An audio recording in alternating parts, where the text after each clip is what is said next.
van a llegar a esta pantalla. Si no tienen si no se han hecho, pues no tienen una cuenta con nosotros, aquí en registrarse, le dan clic y los lleva a esta pantalla, les pide su nombre, país, la organización a la que pertenecen, su título. CyberSight es para cualquier personal de salud que trabaje con oftalmología, con salud visual. Incluye oftalmólogos, optómetras, residentes, estudiantes de medicina, enfermeras y técnicos biomédicos. Les piden su correo electrónico y hay dos opciones. Ustedes pueden seleccionar cursos online solamente o cursos online y consejo de expertos. El consejo de expertos es que si ustedes tienen un caso que quieren compartir con alguno de nuestros voluntarios a nivel mundial, simplemente suben el caso y el voluntario les ayuda, ya sea con guías de cómo manejarlo, cómo llegar al diagnóstico. Es una opción muy buena, pero para esta opción sí les pedimos que nos suban una copia de su licencia médica o del carnet del hospital donde trabajan o del carnet de estudiantes universitarios. Y lo otro es que cuando se conectan ya, que tienen su cuenta,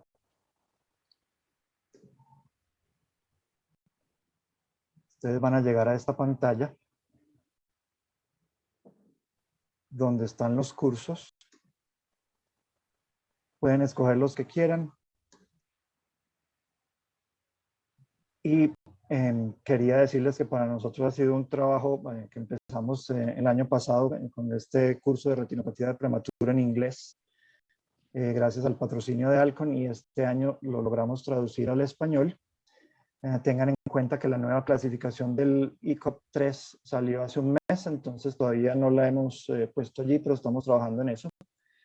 La semana entrante, uno de los siguientes centros va a ser diagnóstico, y la doctora Luz Gordillo de Perú, que es una de las personas que trabaja más con ROP en Latinoamérica, nos va a presentar la nueva clasificación para que nos acompañen la próxima semana también, el jueves a esta misma hora. Cuando llegan aquí al curso, simplemente le dan a empezar.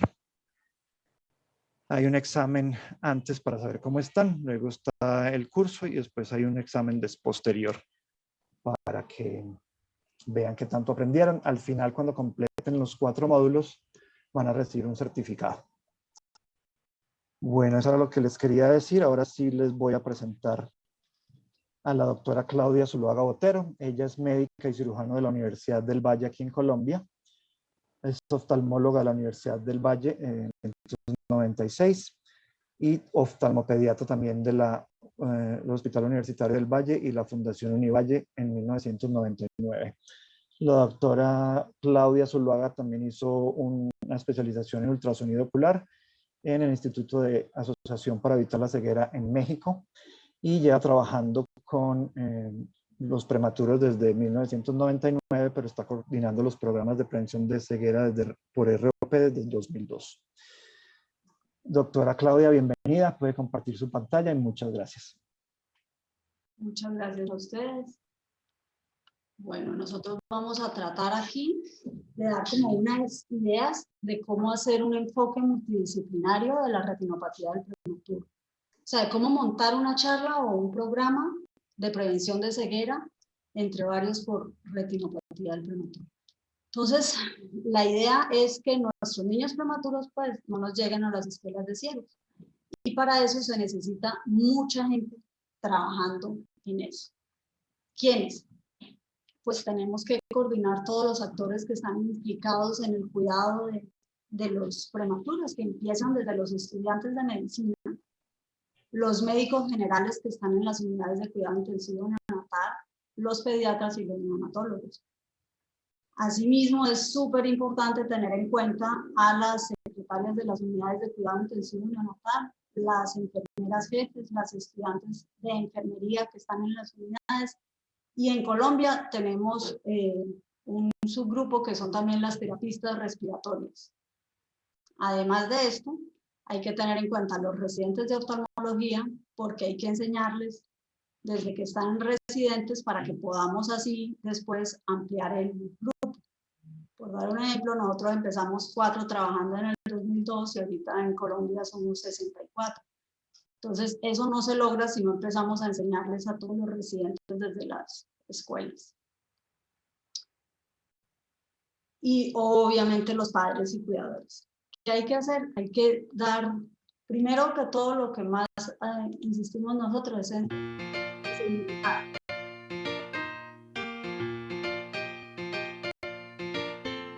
El sueño encontrar un punto de luz, un sitio feliz en donde crecer. Sonríe si tú le haces reír y triunfa si tú confías en él. Llegó del dolor y la oscuridad, llorando al nacer lo mismo que tú. Y luego creció, y alguien gritó, en SOS por él. Bueno, yo ahí lo que les estaba mostrando, lo que estaban oyendo son niños del Instituto para Niños Ciegos y Sordos del Valle del Cauca, que estaban cantando. Una de las estrategias para nosotros más fuertes ha sido mostrar que estos niños que se quedan ciegos en las unidades no son estadísticas, sino que es una realidad, o sea, que estos son unos niños. ¿Qué hay que hacer con todos estos actores? O sea, los estudiantes de medicina y los neonatólogos, las jefes, todos los que están en la unidad, es dar una información muy puntual, muy clara, que debe ser dada en general siempre por el neonatólogo, que sea líder para esa comunidad a la que le estamos dando la información. ¿Qué tipo de información clara y concisa? ¿Cuáles son los niveles de oxígeno que hay que manejar? Esto desde el 2003 lo tenemos bastante claro. Han cambiado un poquito para arriba, un poquito para abajo, pero hace bastante que sabemos que las presiones de saturación de oxígeno que se debe tratar de mantener en las unidades de cuidado intensivo neonatal son entre 88 y 94, 89 y 94. Este que ven del lado de acá es el que sacaron en Argentina y este es el que tenemos en Colombia. Y tenemos que tener unas alarmas mínimas y unas alarmas máximas. O sea, hay que contarle a todos los estudiantes, a todas las enfermeras y a todos que si bien en los niños que están grandes y en los adultos, cuando la presión de saturación de oxígeno llega a 94 está muy bajita, en los niños cuando llega a 95 está muy alta, en los prematuros. O sea, esto debe ser bastante claro y le tiene que quedar claro a todo el que pasa por una unidad de cuidado intensivo neonatal. Cuando vamos a montar un programa tenemos dos escenarios. O hay una política pública que incluye el manejo de la retinopatía del prematuro, hay unas guías nacionales, el examen oftalmológico del prematuro es mandatorio, o sea que está pago y está cubierto por el Sistema de Salud Nacional, y se recolectan los datos. Ese es el escenario ideal que en este momento en Latinoamérica solamente está en Argentina y en Chile, donde están cubiertas todas los diferentes como departamentos o sectores que ellos tienen. Pero si estamos en el resto de Latinoamérica, posiblemente de estas 4 cosas vamos a tener 2, o vamos a tener 3, o vamos a tener una sola. Según la última charla del CLAP que dio Juan Carlos Silva, que ha sido un líder en el manejo de esto por la OPS durante mucho tiempo, en el resto de Latinoamérica estamos entre el 33 y el 57% de cubrimiento. Digo, exceptuando si estamos hablando de Chile o Argentina. Pero afortunadamente, desde el 2018 ya tenemos unas guías que se las vamos a entregar a todos, las van a subir arriba, creo que las van a tener ahí el doctor Antonio Jaramillo, ya se las sube. Tenemos unas guías de OPS o OMS, hay una de 160 páginas, hay una de 29 páginas, donde básicamente de 16, con unas guías basadas en evidencia clínica, con soporte metodológico de la universidad. O sea, esas guías las podemos coger y aplicar en cada uno de los países. Si estamos hablando de Colombia, nosotros lo que hicimos es las guías que teníamos antes, las volvimos exactamente, o sea, nos unimos las guías previas con estas guías. Las previas las habíamos hecho en el 2007 y estas están actualizadas del 2018. Y la clasificación no cambia el manejo. La clasificación nos cambia como estamos hablando, pero lo nuevo que ha salido no cambia las guías que tenemos previas y me parece que es importante tenerlo en cuenta. Entonces, eso en cuanto a las guías. En cuanto a qué información tenemos que tener o cuáles son los datos necesarios para poder tener tasas de tamizaje y tasas de tratamiento. Si nos fijamos, son poquitos. Son cuántos niños se valoraron, cuántos pacientes se operaron, y ese dato es muy fácil de sacar para cada oftalmólogo en su unidad, o sea, en la unidad que maneja. Y lo otro es el número de pacientes elegibles, que eso lo sabe o el neonatólogo o la enfermera jefe de cada unidad de cuidado intensivo. De hecho, en el 2017, la OPS-OMS volvió y sacó esto, que ya lo teníamos desde el 2005, hecho en los anales de pediatría. Y entonces nos dijo lo que deberían ser 2 indicadores propuestos de obligatorio cumplimiento para todo el mundo realmente, porque esto lo sacaron en Washington, en OPS-OMS, es que tengamos tasa de tamizaje, lo vamos a sacar sacando el número de pacientes con indicación de tamizaje. O sea, cuántos prematuros tenían indicación y valoramos y cuántos recién nacidos prematuros tenemos. Nuevamente, número de pacientes operados y número de pacientes. Entonces, solo por darles un ejemplo, uno saca esto de una forma bastante fácil. ¿Cómo se llama la unidad? ¿Cuántos eran los pacientes elegibles? Eso es preguntarle al neonatólogo o a la jefe que maneja esa unidad. Jefe, ¿usted cuántos pacientes del año pasado vio menores, en este caso ahorita de 2.000 gramos, que son todos los que tenemos que valorar? Y el oftalmólogo pues va a saber si lleva una estadística, cuántos valoró y cuántos superó, y con eso sacamos tasas.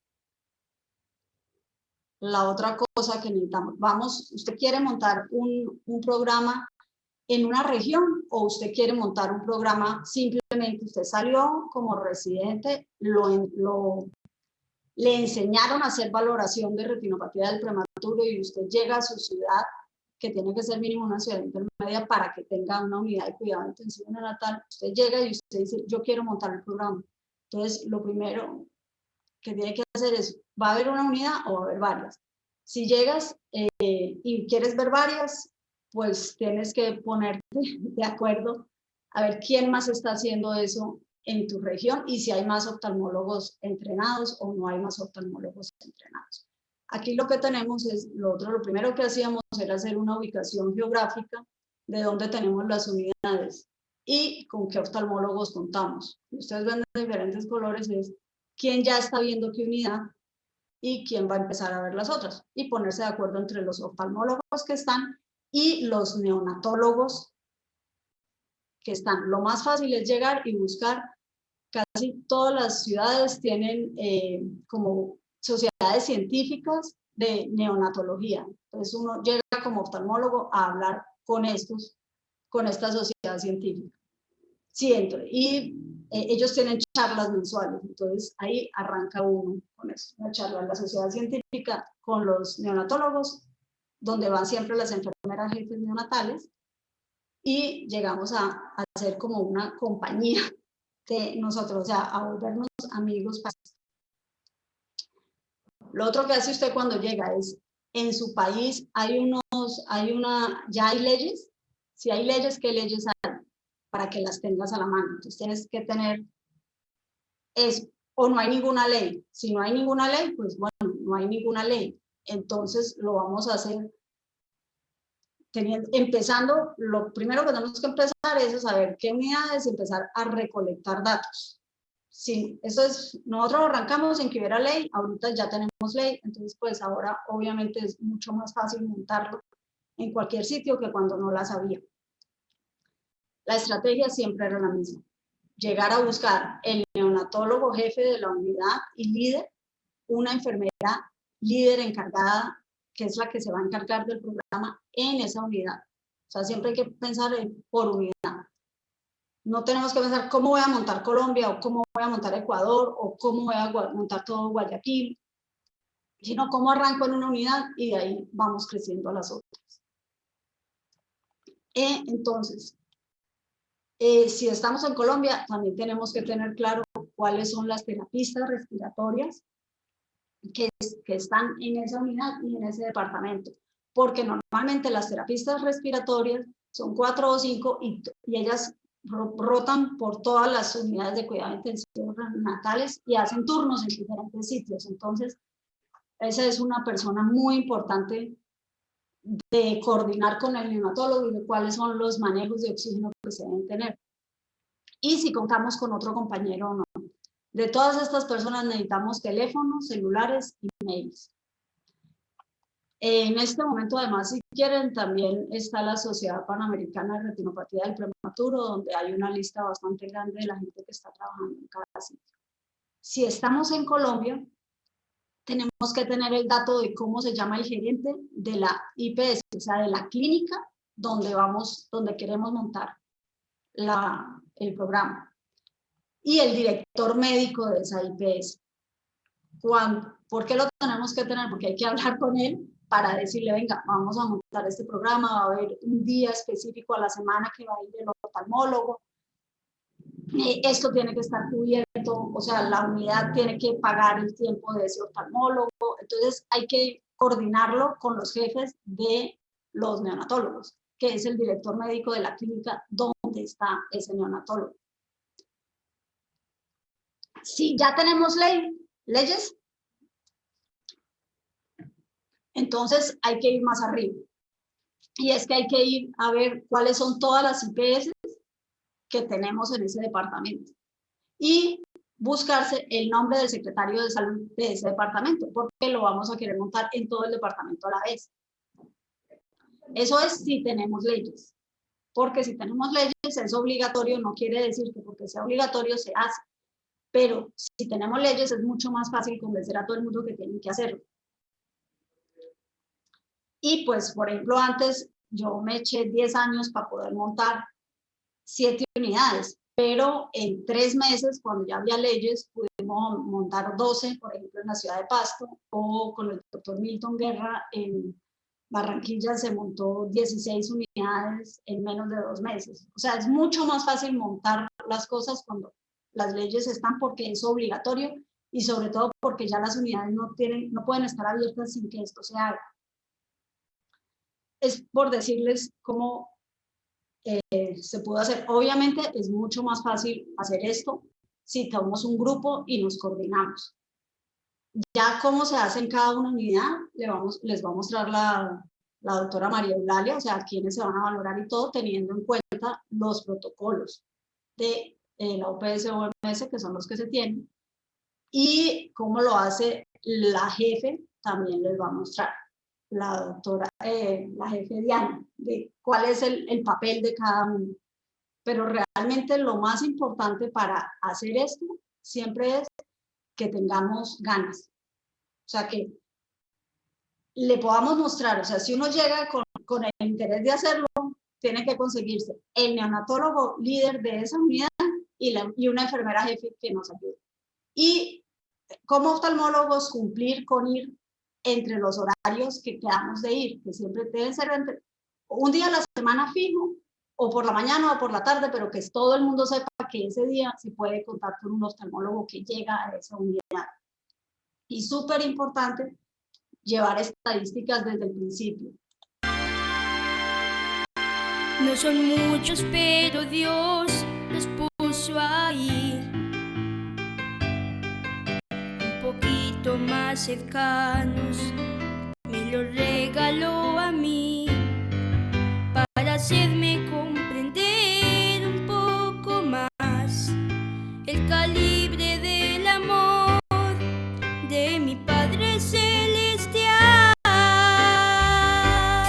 No son muchos.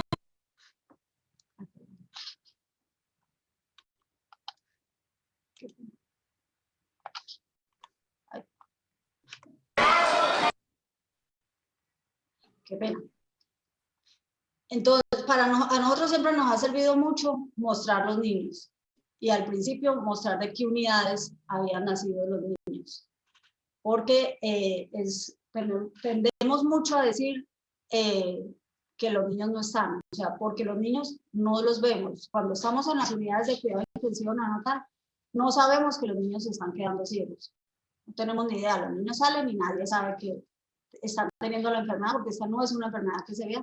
Claro que al público que le estoy hablando seguramente todos lo saben, pero es muy importante saber que no todo el mundo lo tiene que saber. O sea, un estudiante de medicina no tiene por qué saberlo, un pediatra que acaba de salir, no tiene, o por lo menos hace unos años no tenían por qué saberlo, en este momento sí.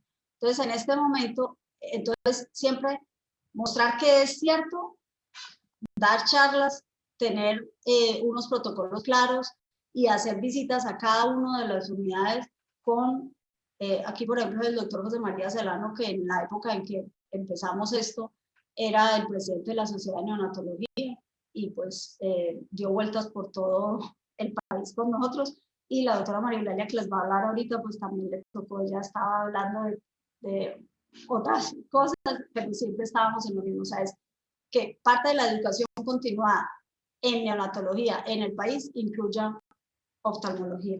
Les voy a poner las últimas de nuestros niños en Cali. Llegando a la escuela.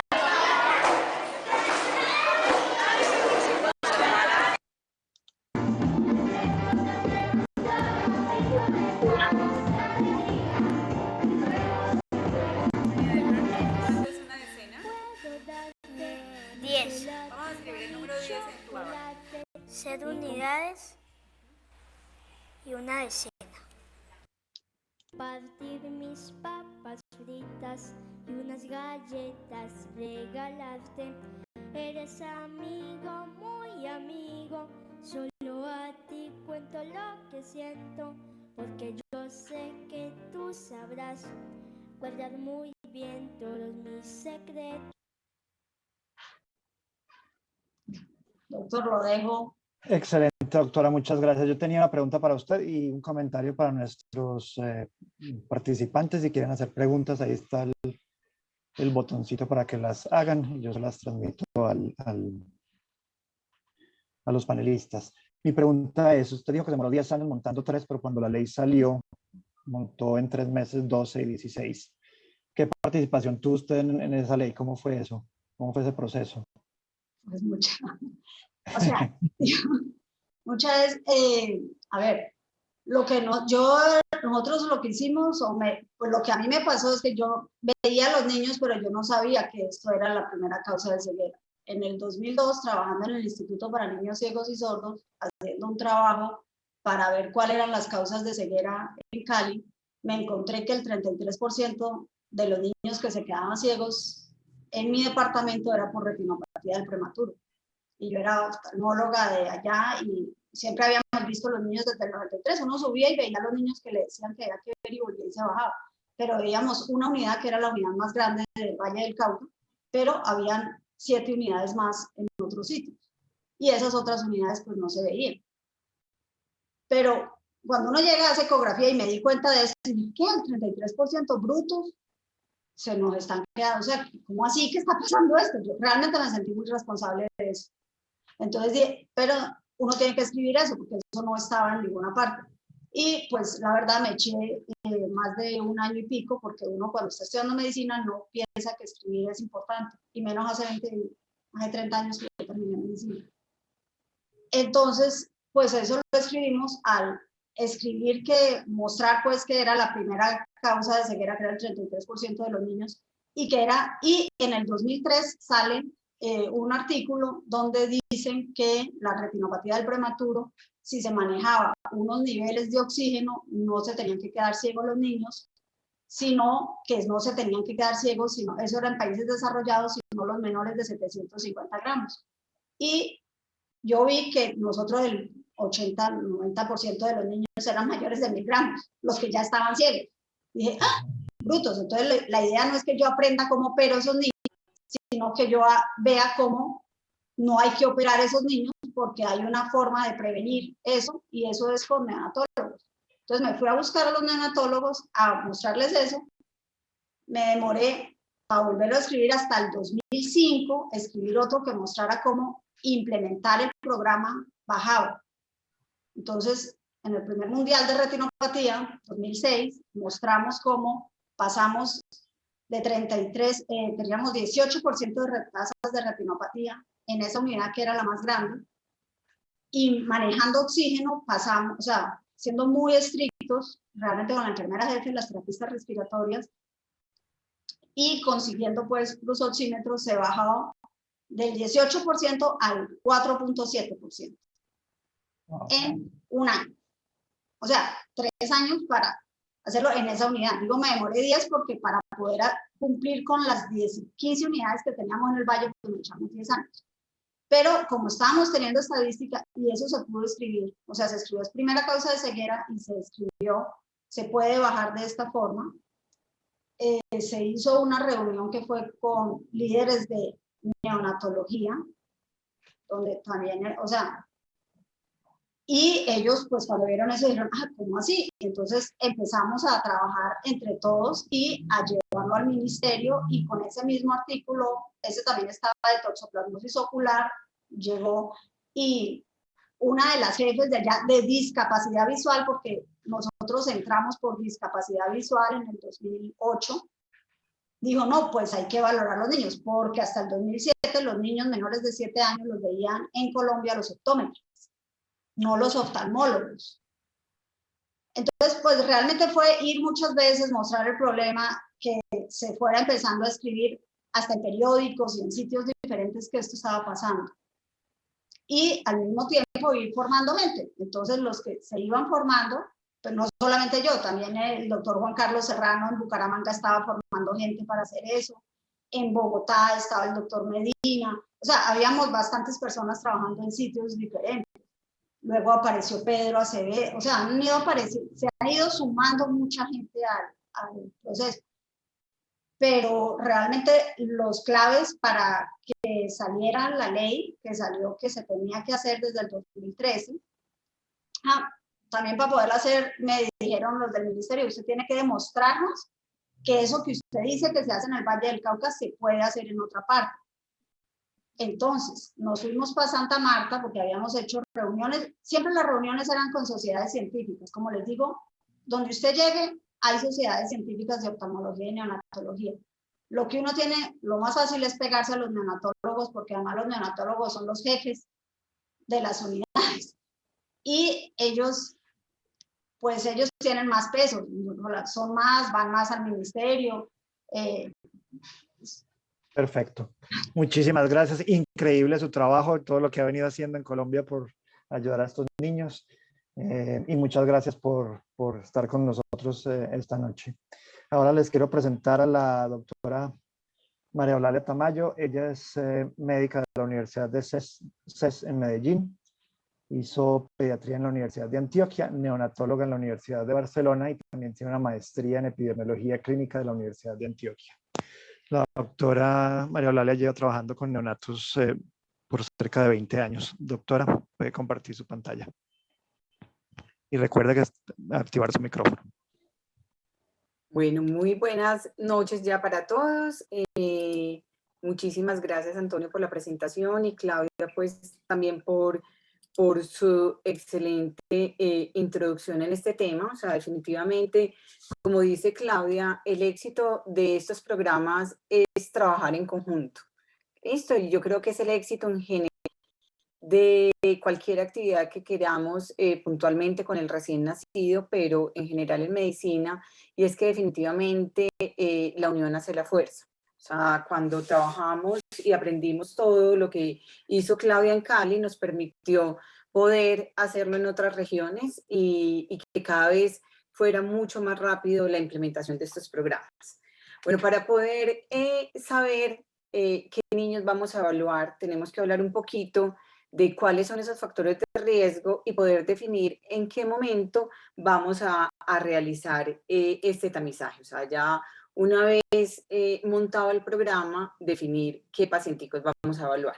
Como decía Claudia, definitivamente la retinopatía es la principal causa de ceguera y quizás es la alteración vascular de la retina, que es exclusiva del recién nacido prematuro, se ha considerado como epidemia, Y lo más importante, y es que puede ser prevenible, como vamos a ver ahora, hasta en un 70% de los casos.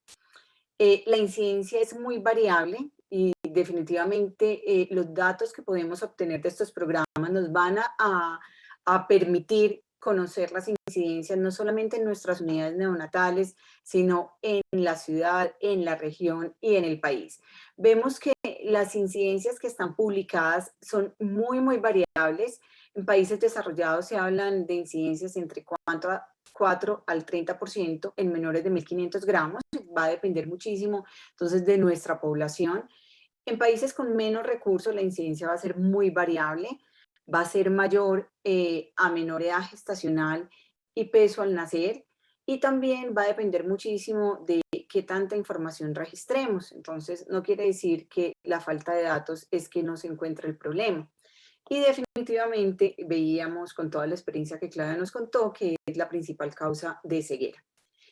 Volviendo a la guía de práctica clínica, y la vamos a mencionar en todo el rato que vamos a hablar, porque definitivamente para nosotros fue un trabajo muy grande que hizo la OPS en la región, poder dar esta guía de práctica clínica que se pudiera trabajar en los diferentes países, con la experiencia de regiones y de países como contaba Claudia, de Argentina y de Chile, y con el aporte de cada uno se logró hacer esta guía. En esta nos hicimos 5 preguntas fundamentales. Las 2 primeras son las que más nos vamos a detener, y realmente es cuáles son esos factores de riesgo o esos factores protectores para la retinopatía de la prematuridad, porque si definitivamente estamos hablando de que es prevenible en un 70%, entonces, ¿qué vamos a hacer para prevenirla? ¿Cuál es la utilidad y las condiciones para esta valoración oftalmológica del recién nacido pretérmino? ¿Cuál es la técnica de tamizaje de estos niños? ¿Cuáles son las indicaciones de tratamiento de los recién nacidos pretérmino que son diagnosticados con retinopatía? ¿Y cuáles son las indicaciones de seguimiento de los pacientes tratados para retinopatía? Entonces vamos a concentrar un poco en las 2 primeras preguntas para determinar, bueno, cómo lo podemos prevenir, y segundo, en qué momento vamos a hacer esa evaluación oftalmológica. O sea, ya tenemos nuestro programa montado, ya tenemos nuestra unidad neonatal con su líder, digamos, al mando del programa, con su oftalmólogo o su retinólogo que nos va a hacer la evaluación de los recién nacidos, y muy importante la coordinación con enfermería para poder determinar quiénes van a ser evaluados semana tras semana o cada vez que esté citado el programa. Definitivamente los factores de riesgo protectores para la ocurrencia de retinopatía definitivamente es multifactorial. Quizás el principal factor de riesgo es la prematuridad. O sea, si no tenemos recién nacidos prematuros, no vamos a tener retinopatía. Entonces vamos a tener que trabajar muy en conjunto también con ginecobstetricia. Muchos de estos nacimientos prematuros no son evitables porque se deben a una condición de la madre o una condición del feto, y que definitivamente tienen que terminarse en esas gestaciones antes de tiempo, pero en lo posible sí debemos de evitar estos nacimientos prematuros, porque ese peso y esa edad gestacional van a ser determinantes de la aparición de la retinopatía. Pero como no siempre podemos evitar estos nacimientos prematuros, entonces tenemos que identificar qué factores sí podemos cambiar en nuestras unidades. Y nos vamos a dirigir muchísimo a lo que es el oxígeno suplementario, porque quizás va a ser, junto con la nutrición, uno de los principales factores que van a determinar la prevención o la disminución de esa incidencia de retinopatía del prematuro. Resulta que los recién nacidos prematuros son muchísimo más vulnerables porque les falta, dependiendo del periodo de la gestación o el tiempo de la gestación que les faltó, vamos a estar en un periodo que va a ser crítico para la formación de muchísimos órganos, y entre ellos terminar la formación de la vasculatura. Adicionalmente, ellos van a ser muy vulnerables porque están expuestos a un medio que está lleno de liberación de radicales libres, y vamos a tener muy poca protección. vamos a tener muy pocos antioxidantes y ahí va a estar la clave entre, digamos, la fisiopatología de todo lo que tiene que ver con retinopatía de la prematuridad. Entonces, debemos de conocer estos factores de riesgo prenatales, postnatales, y no olvidar la importancia que tiene todo lo que relacionado con infección y proinflamatorios, incluso desde la vida fetal, que puede ser uno de los desencadenantes de ese nacimiento prematuro. Entonces nos vamos a enfocar en el oxígeno, en la nutrición, en todo lo relacionado con esa ganancia de peso que va muy de la mano de la nutrición, y evitar todas esas infecciones que definitivamente el recién nacido prematuro, al estar en una unidad neonatal, está expuesto a unos gérmenes diferentes. Adicionalmente tiene unos dispositivos que hacen que sea mucho más susceptible a cualquier tipo de infección. Con relación a esa primera pregunta entonces que nos hicimos en la guía de práctica clínica, ¿cuáles serían las recomendaciones con relación a la alimentación para tratar de disminuir disminuir la presentación de la retinopatía y la severidad? Entonces, primero es la recomendación del uso de alimentación enteral utilizando leche humana o calostro. Definitivamente, y ahora que estamos en el mes de la lactancia materna, definitivamente es el principal alimento, la leche humana, por sus componentes, por la cantidad de antioxidantes que tiene, y tiene un efecto protector en la incidencia de retinopatía de la prematuridad. La calidad de la evidencia es muy baja y el grado de recomendación es muy fuerte a favor de esta intervención. Entonces, recordar que es quizás la primera intervención para poder disminuir la incidencia de retinopatía, y es un elemento protector. Adicionalmente, se sugiere la administración de lactoferrina por su efecto también como antioxidante para la retinopatía. Se sugiere crear un sistema de alarma en las unidades neonatales en las cuales podamos identificar, y para ello va a ser clave el equipo de enfermería para poder identificar la gestacional, la ganancia de peso y el peso al nacimiento, con el fin de poder determinar qué niños tienen mayor riesgo y definitivamente cómo son indicadores de cómo está siendo esa nutrición postnatal, que vemos que muchas veces es uno de los quizás de los retos más grandes que tenemos cuando nos enfrentamos a un recién nacido prematuro, sobre todo a un recién nacido prematuro extremo.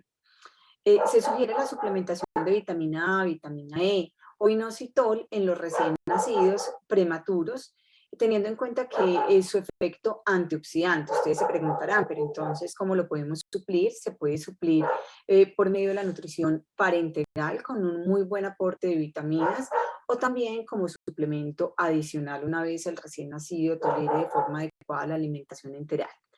No se recomienda administración de eritropoyetina, teniendo en cuenta de que ya hablábamos de los antioxidantes y de su papel tan importante en la disminución, en la prevención de la retinopatía de la prematuridad, pero los diferentes estudios no han apoyado que sea de mucha utilidad y tiene bastantes riesgos.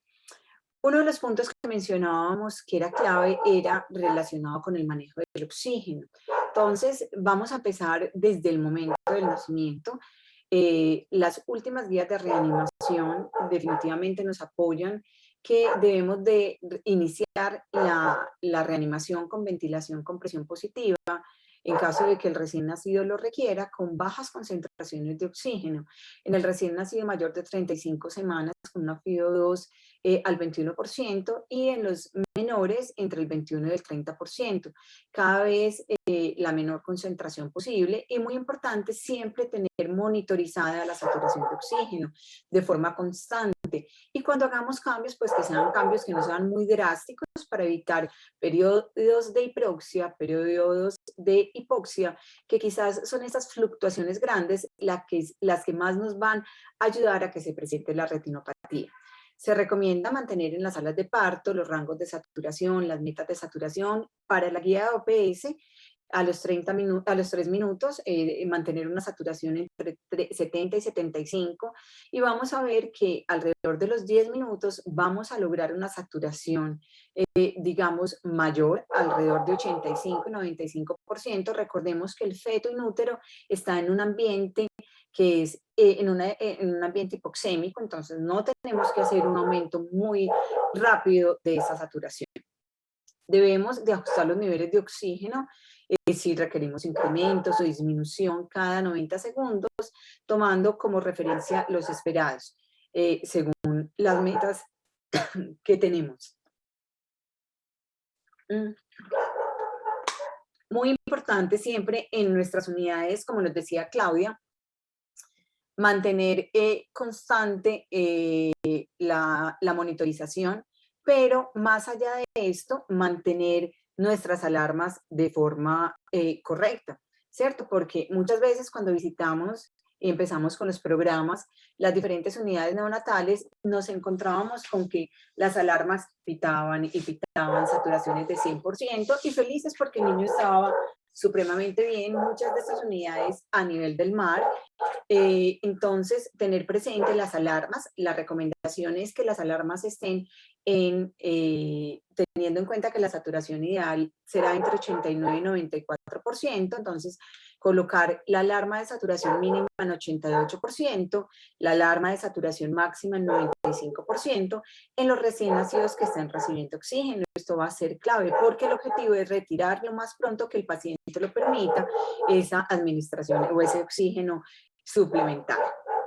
Adicionalmente, en la guía se consideró que era muy importante, a pesar de que no encontramos muchos ensayos clínicos ni una evidencia muy fuerte, era importante que en las unidades neonatales, y eso fue uno de los grandes avances que logramos con la implementación de la tamización y de los programas en las diferentes regiones, no solamente fue la identificación de los recién nacidos con retinopatía, sino también que las unidades neonatales fueran conscientes de la importancia de una administración objetiva del oxígeno, que cuenten con mezcladores de aire comprimido de oxígeno, adicionalmente oxímetros de buena calidad para poder controlar, digamos, la saturación y equipos para poder evaluar la fracción inspirada de oxígeno.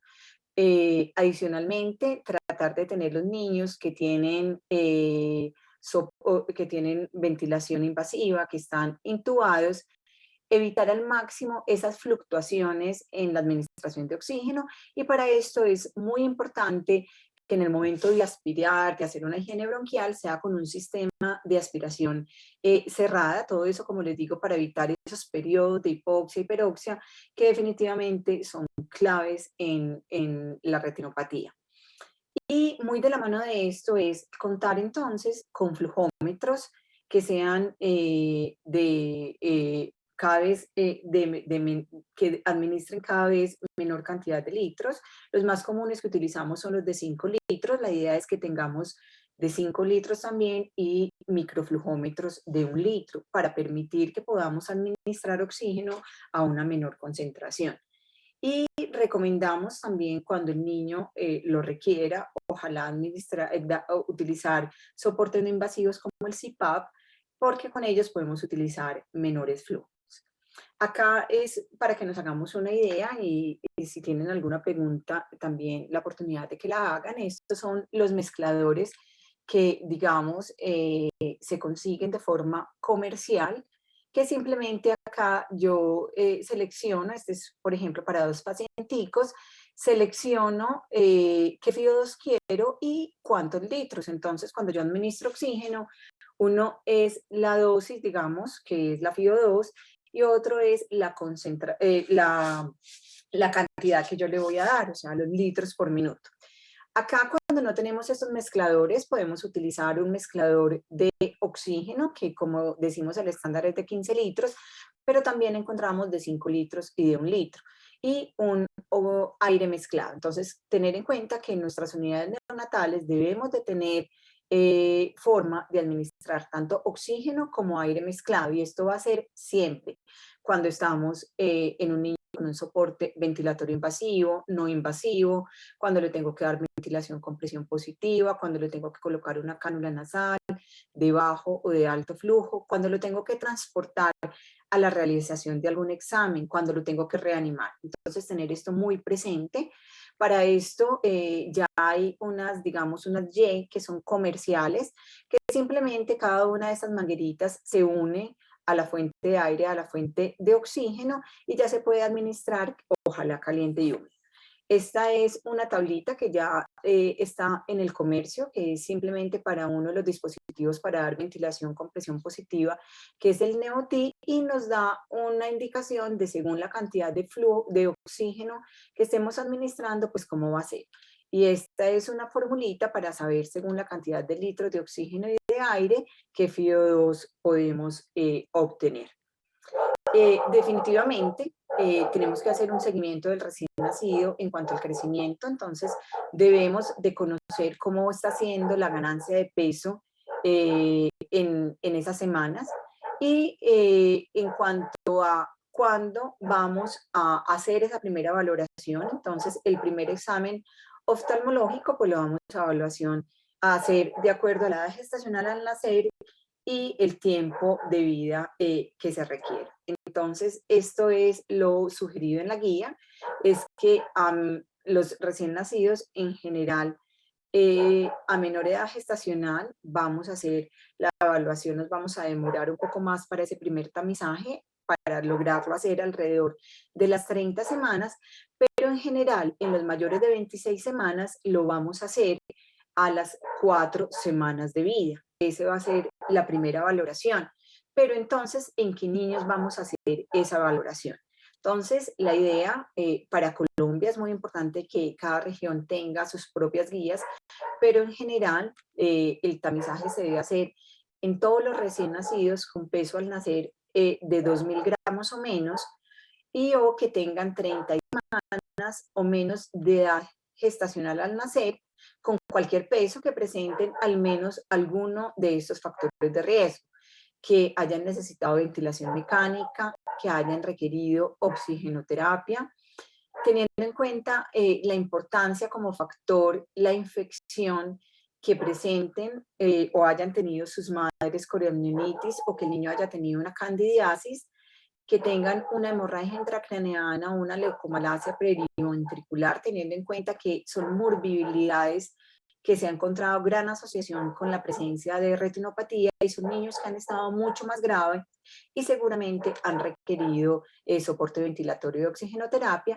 que presenten hidrocefalia o preeclampsia. Muy importantes estos últimos, teniendo en cuenta que muchos de ellos pueden ser recién nacidos prematuros tardíos, que van a estar o incluso no van a estar en la unidad neonatal, van a estar por muy poco tiempo. Tenemos que tener esto muy presente porque digamos que el programa de tamización es un continuo que empieza en la unidad neonatal, pero que continúa en los programas de seguimiento. Entonces va a ser clave la orientación de estos niños a un programa de seguimiento, un programa canguro, en el cual van a hacer la tamización en el momento que le corresponda. Ya como quizás pauta, recomendación final, que ya Claudia nos había mencionado un poco esto, y es que definitivamente no debemos de administrar el oxígeno puro, debemos de, bueno, puro cuando estamos en la unidad neonatal, ya después cuando se va para la casa sí que se requiere puro, en lo posible complemento de vitamina A o inositol,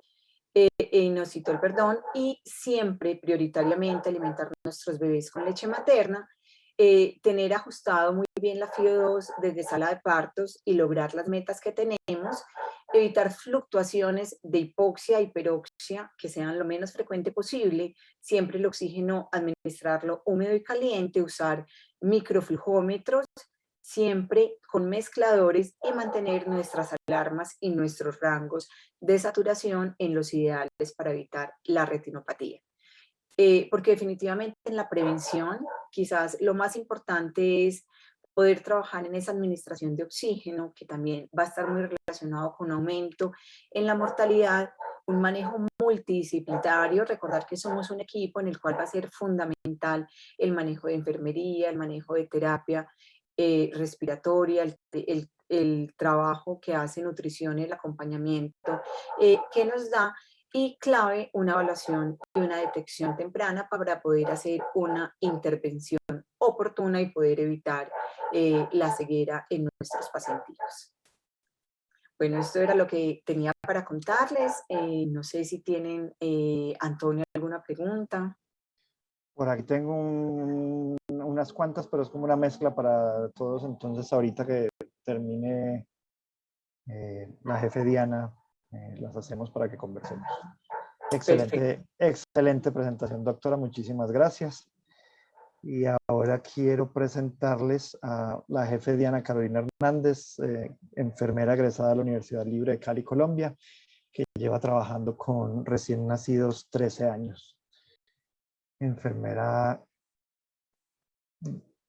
Diana, por favor, puede compartir su pantalla. Si la nutrición parenteral es también un riesgo para una enfermedad, una retinopatía del prematuro agresiva. Bueno, entonces, sí, a ver, yo puedo empezar y Claudia, si quieres completar después. O sea, definitivamente, cuando hablamos de retinopatía, nos enfrentamos a muchos retos, y entre ellos la parte nutricional. Entonces, en los diferentes estudios se quiere evaluar si definitivamente el tener o no tener nutrición o tal alimentación puede estar relacionada con retinopatía. Primero que todo, definitivamente nuestros recién nacidos prematuros, sobre todo si son prematuros más extremos, va a ser clave el uso de la nutrición parenteral, ¿cierto? Entonces, teniendo en cuenta de que no podemos evitar su uso, entonces, ¿cuáles van a ser quizás los mejores componentes que nos den más posibilidad de tener antioxidantes adecuados, que tengan menos liberación de radicales libres y que nos ayuden como con toda esta parte? Se ha estudiado muchísimo, sobre todo las nutriciones, el contenido lipídico de las nutriciones parenterales, y definitivamente los estudios que hay nos hablan que las emulsiones de lípidos, SMOD lipid, que son a base de pescado, han mostrado reducción en la incidencia, en la severidad de retinopatía.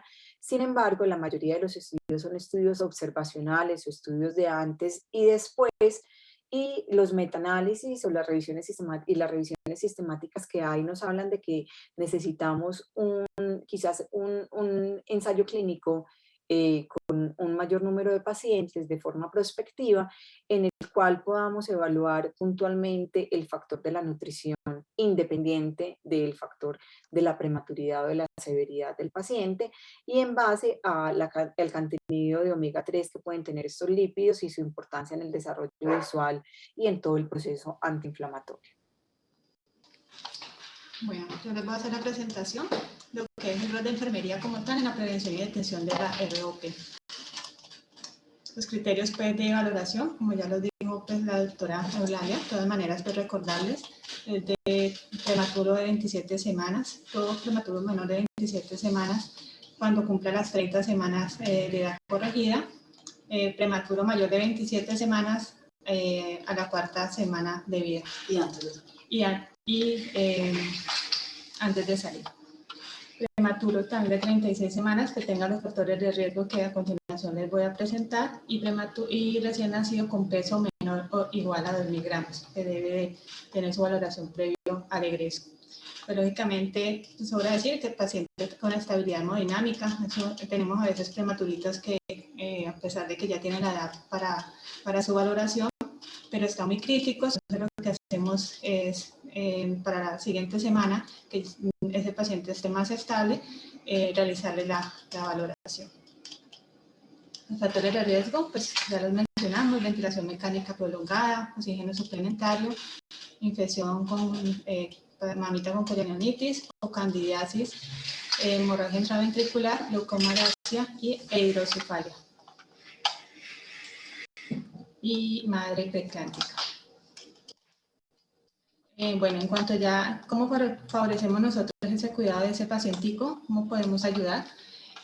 Tenemos un registro de enfermería diario en nuestra unidad, donde tenemos en cuenta qué paciente debe de valorarse para el momento que nos visite la oftalmóloga, que lo que es en nuestra unidad lo hace un día a la semana.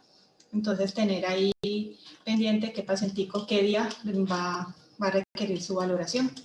En este caso, pues tener en cuenta si es a la 4ª semana de vida o cuando tenga las 30 semanas, lo que hacemos es colocarle la fecha para que si en el caso de que la enfermera que está a cargo del programa no está ese día de turno, la compañera que esté no se le pase que esa valoración se va a realizar en esa fecha.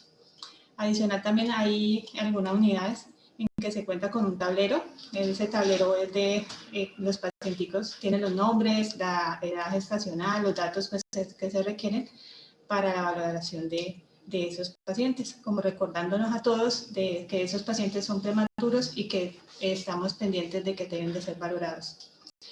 En el momento que llega la oftalmóloga a nuestra unidad, hacemos la entrega de un listado donde están los nombres de esos pacientes con el número de cubículo, la edad gestacional que tiene ese paciente, cuántos días de vida, para que se guíe más fácilmente. Y además le adicionamos qué diagnósticos tiene y qué aislamientos tiene ese pacientico, pues porque sí, para tener en cuenta y dejarlos de último. El procedimiento que realizamos las enfermeras, pues todos sabemos como siempre la higiene de manos. La dilatación que nosotros la realizamos es con fotorretín. En algunos casos, si no tenemos las goticas con teproten, una de las dos, que contienen fenilefrina y tropicamida. Se realiza 40 minutos a una hora previa valoración del pacientico para garantizar que esté dilatado. Como vemos en la imagen, con la mano dominante sujetamos, en ese caso pues ahí está el gotero, pero es el envase, acercando la boquilla del frasco y siempre evitando que esa boquilla toque en ese caso el párpado o el ojo del paciente para evitar que se contamine el frasco, porque generalmente en nuestra unidad tenemos un frasco para dilatar a todos nuestros pacientes.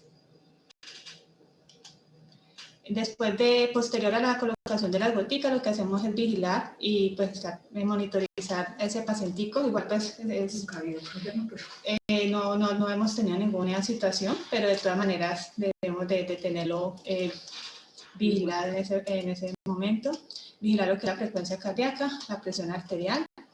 En algunos casos hemos observado con la doctora Zuluaga, como vemos aquí en la parte inferior, un bebito, no sé si alcanzan a observar, que presenta unos parchecitos a nivel de sus ojitos, que son como blancos. Entonces, pues no es motivo de asustarnos, pero sí puede presentarse como esta reacción en el momento posterior a la aplicación de las goticas. Tener en cuenta también, en el caso de nosotros que manejamos las gotas, que el frasco debe estar siempre protegido de la luz, una temperatura inferior a 30 grados. Una vez que se abra el frasco, tiene una arandelita que a veces por accidente se puede caer en el momento que volteamos el frasco y puede golpear el ojito del bebé, o sea que esa debemos de retirarla. Y adicional de eso, el frasco no debe estar más de un mes. Una vez tenga su apertura, lo debemos de rotular el día que lo abrimos y garantizar que al mes se deseche. No debemos de seguir con el mismo frasco más de un mes abierto.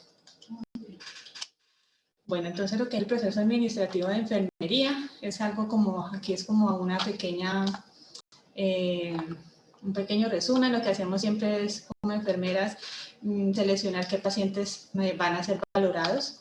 Tenemos un formato que ya les voy a mostrar a continuación.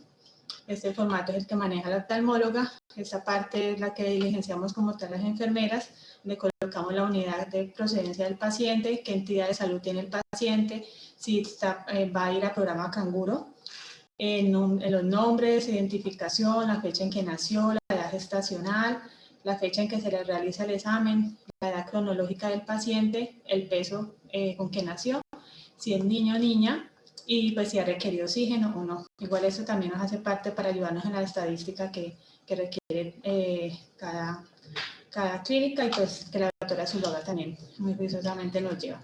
En la parte derecha está lo que es el folleto que se hace entrega dentro de lo que estamos aquí observando. Después de que nosotros de enfermería diligenciamos lo que es el formato, la doctora pues ese día los valora a cada paciente. Posteriormente nosotros, si hay alguna cirugía, algo que se presente, que se requiera después de la valoración de ese pacientico, pues nosotros nos hacemos cargo de hacer correr esa autorización. Posteriormente, si se requiere la cita de control, pues tener en cuenta qué fecha requiere esa cita, ya sea si se requirió cirugía o no, y lo del folleto que ahorita les voy a enseñar.